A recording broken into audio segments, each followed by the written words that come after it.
So I charged the battery on the car mostly, and I got 12.5 volts just kind of sitting here with the charger on it. So that should be okay. And here I am. I got 47 seconds from the finish line, which is about as far as I've gotten. I've gotten to 38 before, but it just keeps airing out. I think the next thing I have to do is try a different laptop. I'm trying my wife's laptop. It's got an AMD quad core, which is actually a little faster than this 7th gen Core i7 in this Surface laptop. So maybe I'll give that a shot. And I got the wife's laptop here. It's going. The cluster doesn't say stability, service stability. I feel like it did with my Surface laptop, but I can't believe the laptop would make a difference because that's all Tech 2. I'm not going to pretend I have a warm and fuzzy, but this is going, so we will see how this goes. Nope. As predicted, same random problem. I don't think it has anything to do with the laptop. Really, the only thing I could do at this point, other than possibly some port configuration of the serial to USB converter, I think I already have it set to the correct speed. I could fully charge the car battery all the way. It didn't get quite all the way up. I could always try to jumper pack it. Not jumper, I don't have a jumper pack, but I could jumper cable it to another car while it's programming. I don't know if I'm chasing up the wrong tree with this power stuff. I just don't know what else would cause this issue. Now here's a tease. Ugh, God. I made a change in the port settings. I don't know if it's a coincidence, but maybe I'm gonna fool around with buffer sizes and stuff like that and see what happens here. So in this go around, it lit up the whole service everything. Service airbag, stability. So that's interesting. I had unplugged. I tried the Tech 2 and remote again, and I remember, I have a short memory, I guess. I remember why I couldn't use remote mode. It's because the amp was not one of the modules that it presented me with being able to update, which is annoying. But so I really have no choice but to use pass-thru. And it just gave up again. That wasn't very far. Thank goodness. Yeah, there's that. Everybody must love that noise who's heard it before. It's a real, getting PTSD from this. So yeah, it's just going to keep trying a couple of times until it throws that other error, then I can cancel out of this. I'm afraid to hit the X, even though it might work fine. So yeah, I'm going to continue banging my head in the wall, against the wall, and expecting different results. Alright, I freshly charged the battery with the battery tender. But we're only at 12.3, which is weird. I disconnected it, and it failed already. My goodness. I mean, what the hell, right?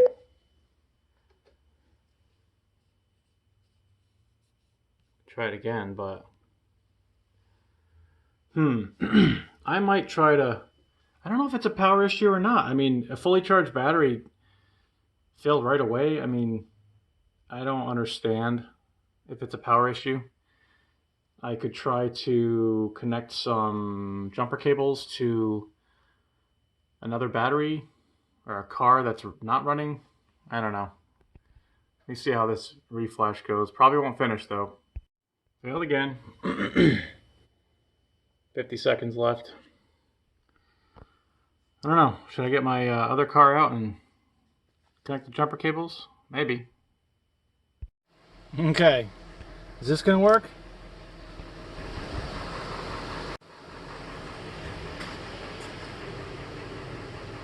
Jumper cables over there. Got a running car. I suppose off is better, but that battery has been sitting as well. Oops, this went to sleep. That's probably not good.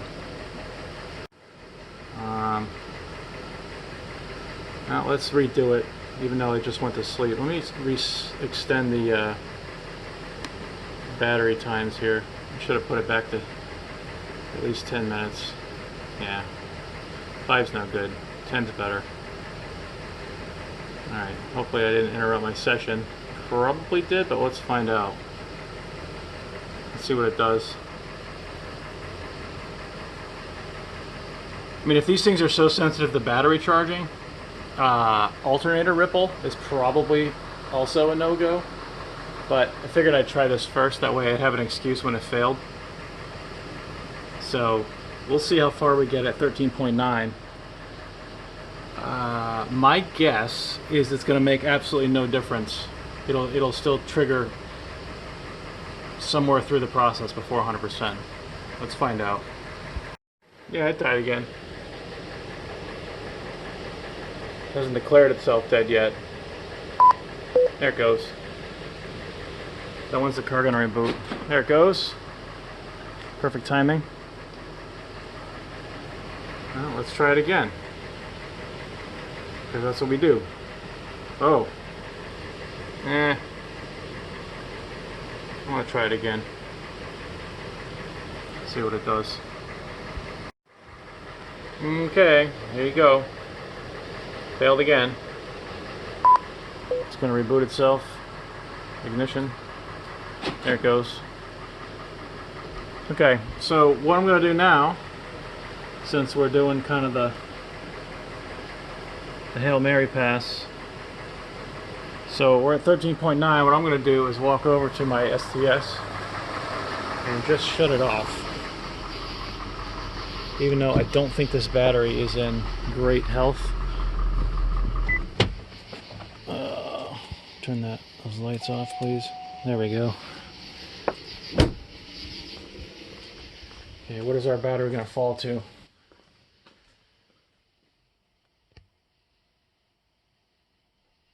Now we're stabilized by another battery, but honestly, I don't know how far above this battery that one even is, if at all. Probably not. But let's give it a shot. It's still falling.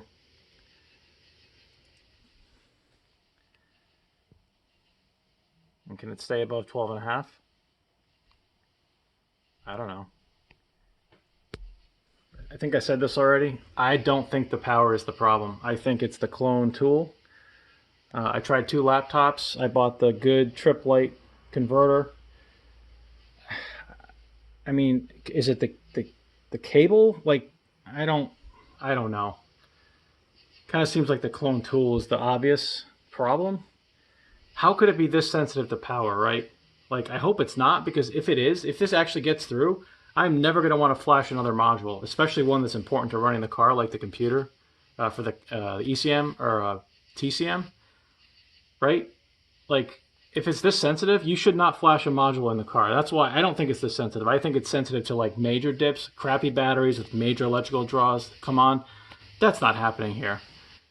So I almost hope it is the tool, because it can't be this bad, this hairy from a power perspective. But anyway, it is at least hanging in there at 12.6. So theoretically, I'm meeting all the requirements, and it will probably still fail. Failed again. And for the record, it's not contacting the GM servers like down here. So I'm going to take the network out of it too and say that's not even an issue, because it seems to have stored the firmware in the Java SPS application. Thanks for nothing. Turn the headlights off. Yeah, I don't think this is a power problem.